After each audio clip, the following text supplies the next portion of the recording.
tem como profissão. A verdade que você ministra, ela liberta. Agora, muito mais, irmãos, né? A verdade de Deus. Então Jesus disse, né?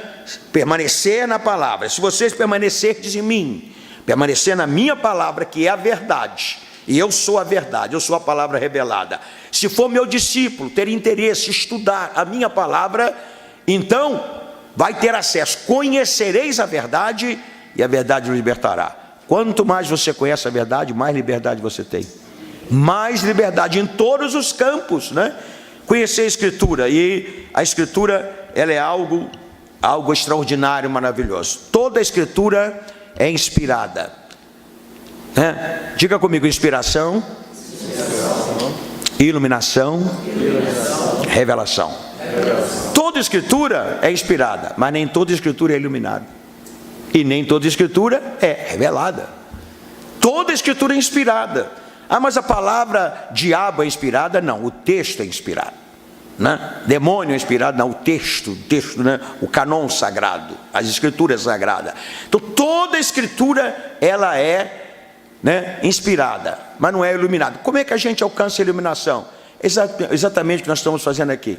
Quero parabenizar você, Elielson, como diretor da Central Gospel, por promover esse seminário. Porque quando eu e você tiramos tempo para estudar a palavra, o Espírito acende uma lâmpada grande e traz a iluminação. Traz a iluminação. Depois da iluminação, vem a revelação. Está entendendo? Simples, né? Simples, né? Como diz o Sherlock Holmes ali, da Agatha Christie, né? O detetive ali de Londres, né? Irmão, óbvio, não tem nada de coisa, né? Então a Bíblia é inspirada, tem a inspiração. E coisa extraordinária, irmão. Entre muitas coisas que a Bíblia é poderosa, ela venceu a prova do tempo. Nenhum livro venceu a prova do tempo como a palavra de Deus. Quantos anos nós estudamos a Bíblia? Quantos anos eu ministro a Bíblia em vários idiomas? Quantos anos o Eude é um doutor na palavra, especialista na palavra, né? Promove a palavra. Por quê, irmãos? Ela venceu todo o tempo, né? A prova do tempo. E é muito importante nós conhecermos isto. Agora preste atenção. Esta palavra está sendo ameaçada, né? Então, quando consciência da verdade, existe, né, um complô contra a verdade. E talvez você vai dizer a mim, irmão João, o que é? As sociedades secretas. Sociedades secretas que hoje é uma realidade no mundo.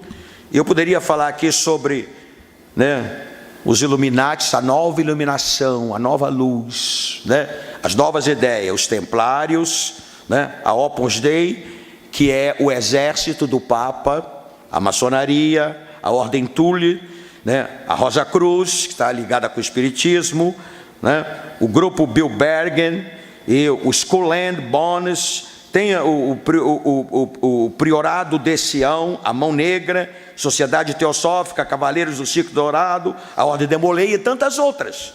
Então, irmãos, estas sociedades secretas estão trabalhando, como diz o apóstolo sorrateiramente, porque a heresia não chega na igreja, não, né? Ela vem devagarzinho.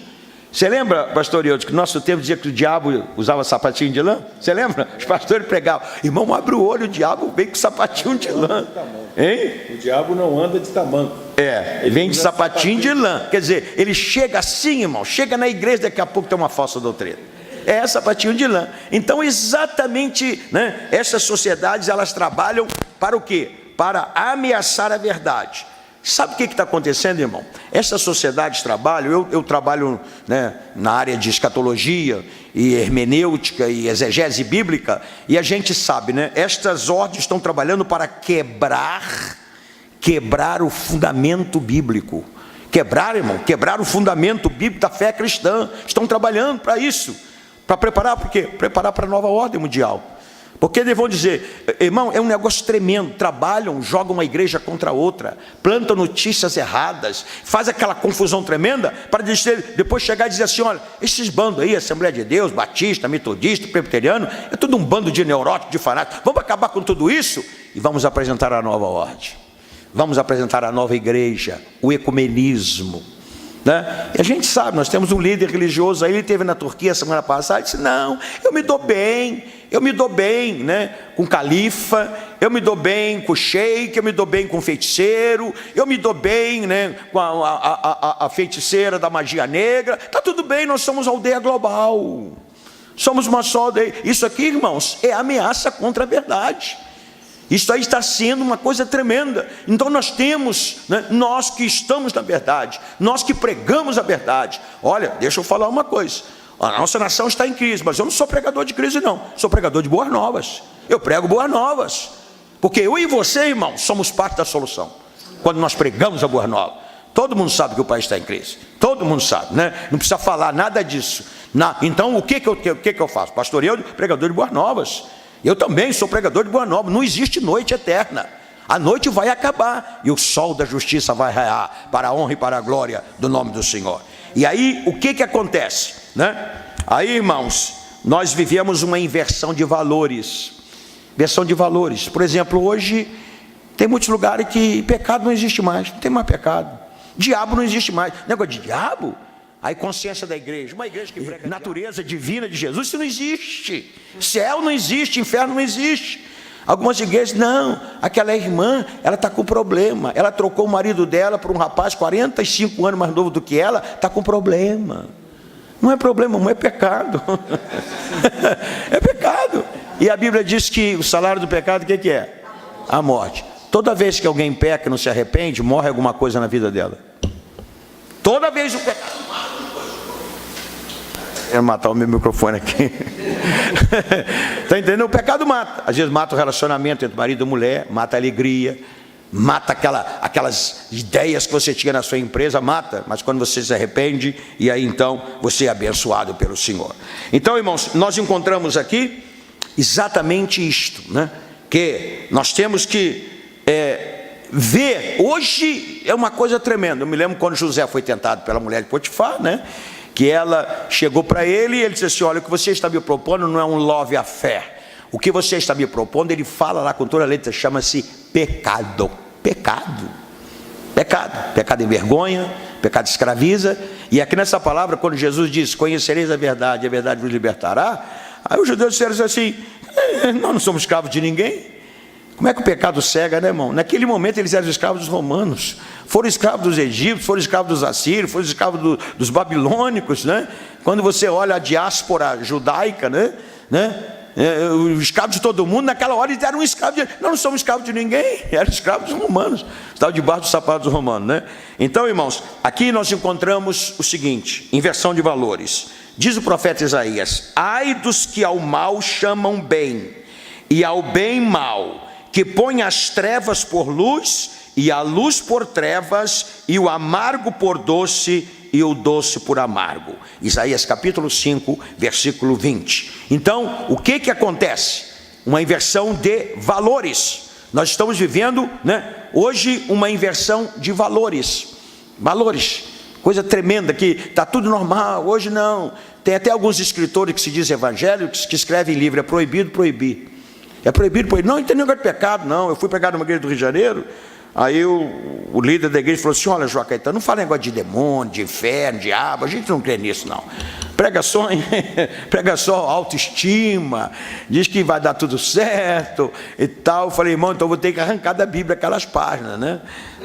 Então, irmão, é a verdade ameaçada, é o complô contra a verdade, né? As verdades fundamentais do Evangelho, as verdades fundamentais da família, as verdades que Deus tem estabelecido, hoje está sendo, né, ameaçada.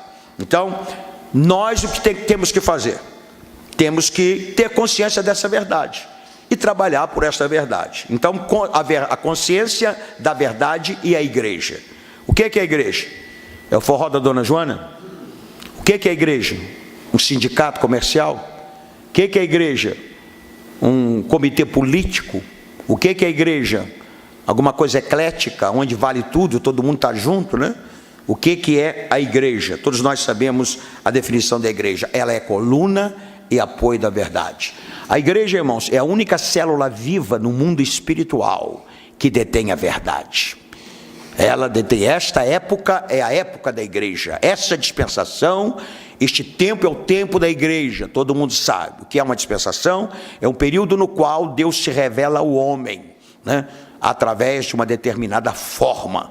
Então a Bíblia apresenta 7 grandes dispensações, começando pela inocência e vai até a última, que será a dispensação real ou dispensação do milênio, quando o próprio Senhor Jesus estiver aqui sobre a terra. Então, nesse tempo que a igreja vive, a igreja, ela é pregoeira da verdade, ela prega a verdade, ela não negocia a verdade, porque Jesus nunca negociava a verdade. O diabo chegou para Jesus e disse: se tu és o Filho de Deus, manda que essas pedras transformem em pães. Jesus podia transformar, ele, o Filho de Deus, podia transformar, mas ele podia ter dito para o diabo: o poder que eu recebi do meu Pai, a verdade que está em mim, eu sou a verdade, eu encarnei a verdade, eu sou expressão absoluta, exata da verdade que está em mim, não é para o meu benefício próprio. Eu não vim para beneficiar a mim mesmo, eu vim para os pobres, eu vim para os doentes, eu vim para os que não tinham, né? A Bíblia diz que o Senhor Jesus veio buscar e salvar os que se haviam. Eu vim para as causas perdidas, eu vim para os perdidos que não têm causa, né? Eu nunca uso, e lamentavelmente hoje, irmãos, né, o abuso da verdade, tem gente que manipula a verdade em benefício próprio. Tem gente que usa a verdade para criar um reino em torno de si, levanta o altar do homem, a glória do homem. Tem gente usando a verdade, ficando rico, ficando missionário, comercializando a verdade. Então, irmãos, preste atenção. Hoje, né, não se acredita na verdade absoluta da palavra de Deus, na inerrância e infalibilidade da Bíblia. Não se acredita na existência de Deus, né? Na natureza divina do Senhor Jesus. Jesus tinha 2 naturezas, né? 100% homem, 100% Deus, né? Já estou terminando, tá? Não, estou terminando. Eu agora você, não. Você tá doido para falar aí, não. Não, vai. Eu vou dar o fechamento aqui e você entra. Para não. Não, nada disso. Usa metade do meu... Presta atenção, irmão. Não se crê mais na infalibilidade da Bíblia, não se crê na existência de Deus, na natureza divina do Senhor Jesus, né? Não se crê mais no Espírito Santo, não se crê em céu, não se crê em inferno, não se crê em império das trevas, não existe império das trevas. Então procuram dar outros nomes, né? Procuram dar nome de cultura, superstição, inclinações, desvios sociais, né? Na emoção, uma série de coisas, né, irmão? Os nomes que dão, né? O que é? Entidades, exatamente, né? Então, irmão, o que acontece? Cada pessoa tem a sua própria verdade. Todo mundo tem a sua própria verdade. Aí eu falo para o pastor, esse copo é preto. Eu digo: não, esse copo é amarelo. Bem, é preto para mim, é amarelo para ele. É o relativismo. Hoje você pergunta a algumas pessoas: fulano, isso aí, depende. Depende de quê? 2 e 2, quanto é que é? Depende. No Brasil tem isso, né? Muitos estrangeiros, banco estrangeiro, compraram o Brasil, então tinha lá, né, o relatório do banco, né? Quando chegaram aqui, você, não, mas aqui tem outro relatório, mas é o relatório número 2, não aparece aqui. Mas como é que é? Depende, irmão. Quando a pessoa fala depende, desculpe a expressão, o pessoal covarde, o mal está aí, depende de quê? Depende da sua posição. Depende não, então o relativismo, tudo é relativo. Naquela igreja é pecado, aqui não é, né? Então, pode fazer isso, pode fazer aquilo, irmão. Não existe relativismo na palavra de Deus. A palavra de Deus, ela é exata. A palavra de Deus, ela é completa. A palavra de Deus, e Deus disse, né? Eu velo pela minha palavra para cumprir. Compreende? Tem muitos versículos na Bíblia. Aquele que acrescentar alguma coisa, aquele que tirar alguma coisa, porque a palavra de Deus, irmãos, é a revelação de Deus. E sabe o que Deus falou? Deus disse assim: a minha palavra é mais importante que o meu nome. Está no Salmo. A minha palavra, Deus diz que a palavra dele, aquilo que ele fala, é mais importante que o nome dele. Então, irmãos, por que nós vamos questionar a palavra? Por que nós vamos adulterar a palavra, tentar falsear a palavra, torcer a palavra, né?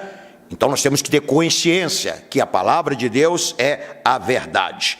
E a igreja, irmãos, ela tem que entender que ela está aqui neste mundo como sociedade, como corpo vivo. A igreja não é uma sociedade comum, não é um Lions Club da vida. A igreja é um corpo vivo e tem a voz profética de Deus. É a voz profética de Deus. É a voz que fala a verdade.